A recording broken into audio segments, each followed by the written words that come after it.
লাযিদান্নাকুম ওয়া লা ইন কাফারতুম ইন্না আযাবি লাশাদীদ। আল্লাহ পাক বলেন আমি তোমাকে নিয়ামত দিছি, নিয়ামতের শুকরিয়া আদায় করো। নিয়ামতের শুকরিয়া আদায় যদি করো নিয়ামত বেড়ে যাবে, শুকরিয়া আদায় যদি না করো ইন্না আযাবি লাশাদীদ, আমার শাস্তি কিন্তু ভয়ঙ্কর শাস্তি। ইন্না বাতশা রাব্বিকা লাশাদীদ ইন্নাহু হুয়া ইউবদি ওয়া ইউঈদ। অতএব এই কুরবানির এই গরু বলেন, এই ছাগল, ভেড়ি, দুম্বা, যেটাই বলেন না কেন, এটা আল্লাহর কাছে কুরবানি দেওয়ার সময় সেই জন্য আল্লাহ পাক শিখাই দিয়েছেন ইন্না সালাতি ওয়া নুসুকি ওয়া মাহইয়ায়া ওয়া মামাতি লিল্লাহি রাব্বিল আলামিন।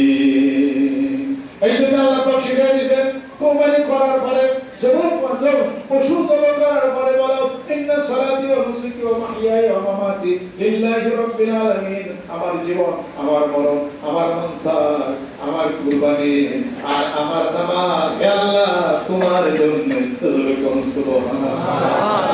আল্লাহ পাক আমাদেরকে যেন কবুল করে নেন, বাংলাদেশকে যেন কবুল করে নেন, মারামারি কাটাকাটি হানাহানি যেন বন্ধ করে দেন। অতীতের ইতিহাস আমাদের ঘাটতে হবে, অতীতের ইতিহাস ঘেটে অতীতে যাব না, অতীতের ইতিহাস ঘেটে নতুন জীবন পরিগ্রহ করবো। জোরে জোরে বল সুবহানাল্লাহ।